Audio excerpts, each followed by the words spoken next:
Wabarakatuh. Perkenalkan, nama saya Deka Solta. Saya berumur 16 tahun. Kemudian saya berasal dari Pondok Pesantren Salafiyah Tarbiyah Al-Mujahadah, Provinsi Jambi.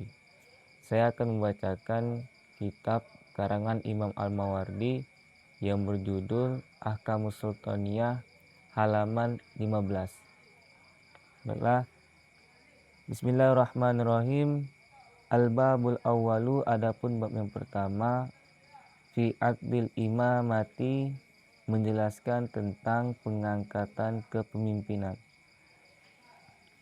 Al-imamatu maudu'atun li khilafatin nubuwati fi hirasatid dini wa siyasatid dunya. Adapun pemimpin adalah orang yang ditugaskan untuk menggantikan nabi dalam menjaga agama dan mengatur dunia.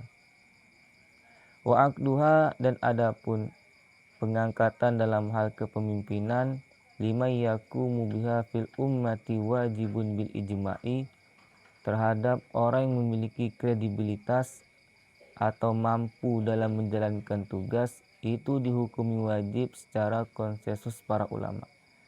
Wa in sadza anhum al-asamu, meskipun ada orang yang bernama Asam itu menyalahi dari pendapat mayoritas para ulama. Hal khilafatu wajibatun bisyar'i ambil akli, apakah status kepemimpinan itu dihukumi wajib secara syariat atau secara akal. Wakhtulifa fi wujubiha, dan telah dibedakan dalam status kewajibannya. Hal wajabat bil akli au bisyar'i, apakah status kepemimpinan itu dihukumi secara akal atau secara syariat. Faqalat ta'ifatun, satu kelompok ulama berpendapat, menurut mereka wajabat bil akli, status kepemimpinan itu dihukumi wajib secara akal. Lima fi tiba'il ukala'i, terhadap sesuatu yang memiliki karakter akal yang benar. Min taslimi, yang tunduk li za'imin, kepada pemimpin. Yamna'uhum, yang mencegah mereka. Min tazalumi, dari bertindak zalim. Wa yafsilu bainahum fit tanazu'i wat takhasumi, dan menghindari mereka dari konflik dan permusuhan. Walau lal wulatu, dan jika tidak ada seorang pemimpin, lakanu fawdo muhmalina, tentu mereka akan bertindak anarkis seenaknya. Wahamajan mudo'ina, dan mereka tidak bermartabat dan bermoral. Waqad qala al-afwahu al-audiyu, dan Imam Afwah al-Audi berkata, wahuwa syairun jahiliyun, beliau adalah sastrawan jahiliyah, mim basiti, dari kitab al-basit, la yasluhun nasu fawdo, manusia akan senantiasa bertindak anarkis, la sarata lahum, apabila tidak ada orang mulia di antara mereka. Wala sarotun, dan tidak ada orang mulia, iza juhalahum sadu, apabila yang menjadi pemimpin di antara mereka adalah orang yang bodoh.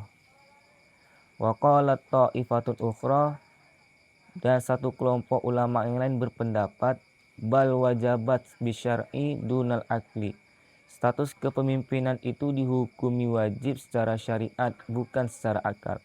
Li'annal imama yakumu bi umurin syar'iyatin, karena bahwasanya pemimpin itu mampu mengurus urusan syariat.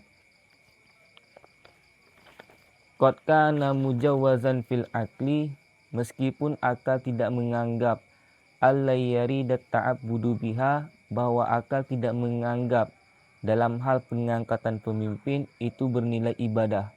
Falam yakun al-aqlu mujiban laha, maka akal tidak menghukumi wajib dalam hal pengangkatan pemimpin.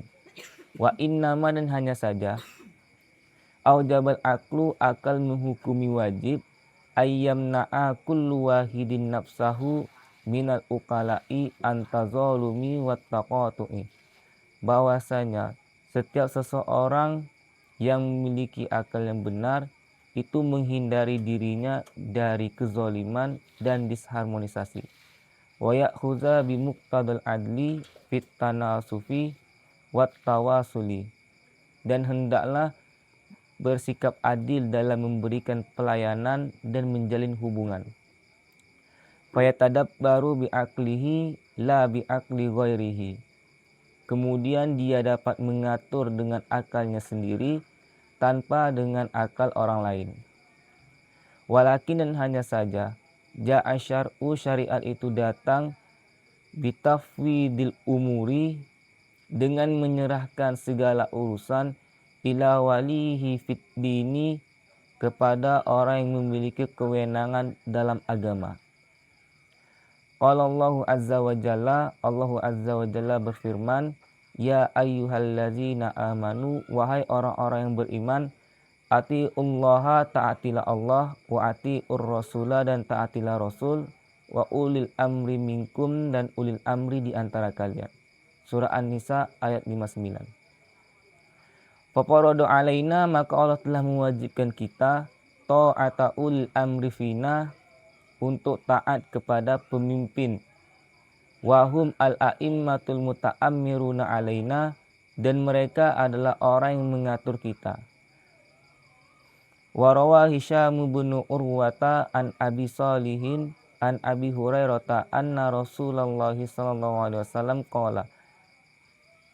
Hisham bin Urwah meriwayatkan dari Abi Salih dari Abi Hurairah bahwasanya Rasulullah SAW itu bersabda, sayalikum ba'di, akan datang kepada kalian setelah sepeninggalanku, ulatun fayalikumul baru bibarrihi, seorang pemimpin yang baik yang datang kepada kalian dengan kebaikannya, wayalikumul fajiru bifujurihi, dan seorang pemimpin yang jahat yang datang kepada kalian dengan kejahatannya.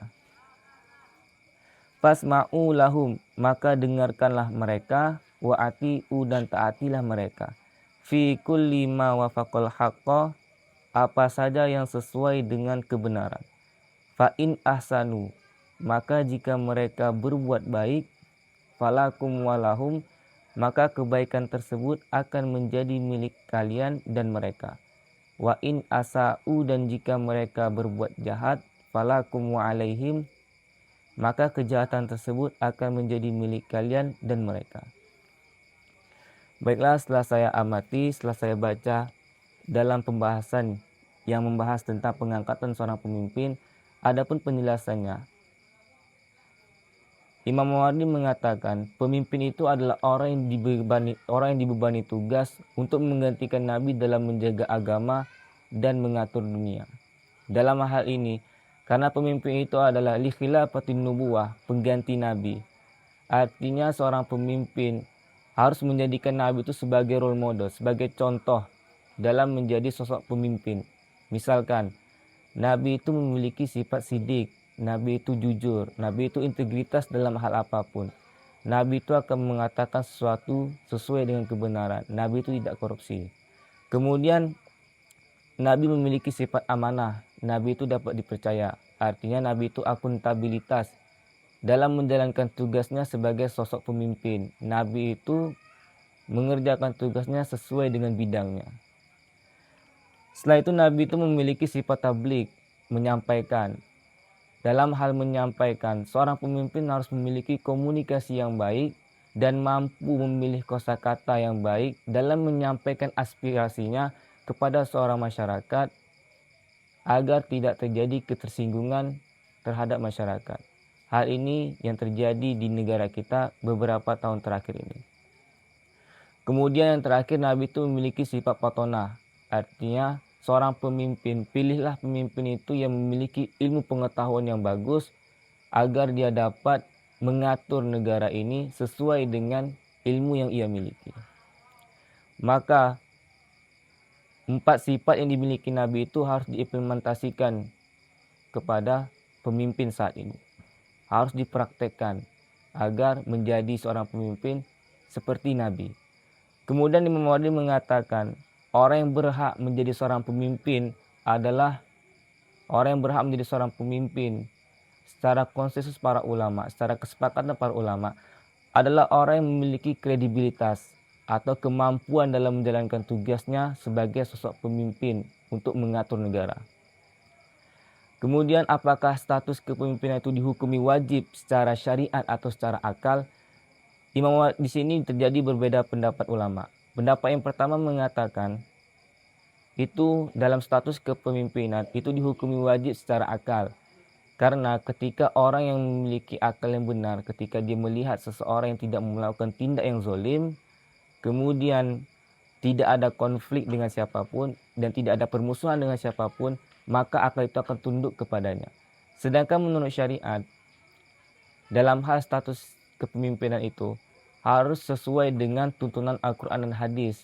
Dalam kurung artinya sesuai dengan wahyu. Ketika ada seseorang yang memiliki kriteria yang dijelaskan di dalam Al-Quran dan hadis, maka orang tersebut pantas menjadi seorang pemimpin. Kenapa dalam negara kita harus memilih, kita harus mengangkat seorang pemimpin?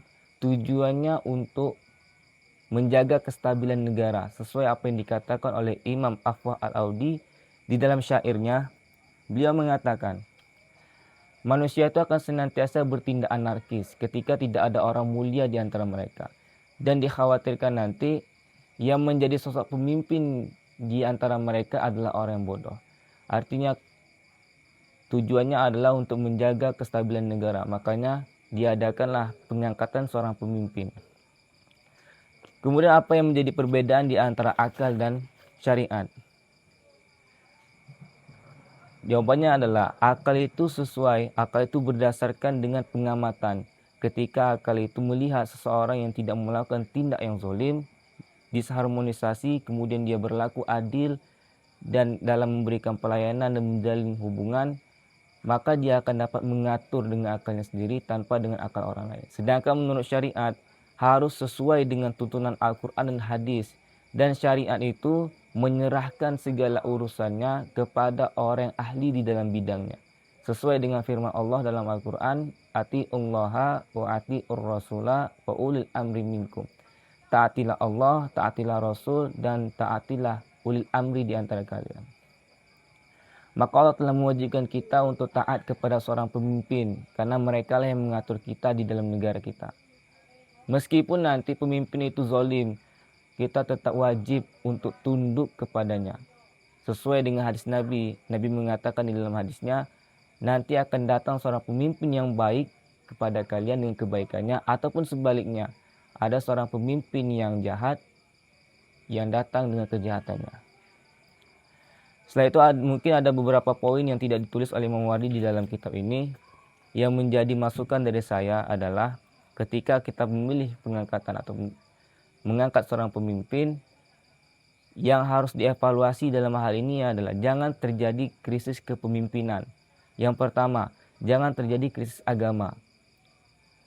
Karena di dalam kitab ini Imam Wardi mengatakan pemimpin itu adalah orang yang ditugaskan dalam menjaga agama dan menjaga dunia, mengatur dunia. Artinya pemimpin itu tidak hanya memprioritaskan dunia, tapi pilihlah pemimpin yang ahli dalam agama. Ataupun paling tidak pemimpin itu memiliki fondasi yang kuat dalam agama. Kemudian hal yang lebih penting adalah jangan sampai terjadi krisis proses seleksi pemilihan pemimpin. Dalam hal ini harus ada transparansi dalam proses seleksi calon pemimpin. Makanya ketika dalam hal ini, pilihlah pemimpin itu sesuai dengan karakter yang telah dijelaskan tadi. Yang memiliki karakter akal yang bagus, kemudian dia adil, setelah itu sehat secara jasmani, dan memiliki visi dan misi yang jelas dan sebagainya. Mungkin hanya itu saja yang dapat saya jelaskan dalam pembahasan ini. Wallahu a'lam bishawab, wallahu wafiq ila aqwamit thoriq. Wassalamualaikum warahmatullahi wabarakatuh.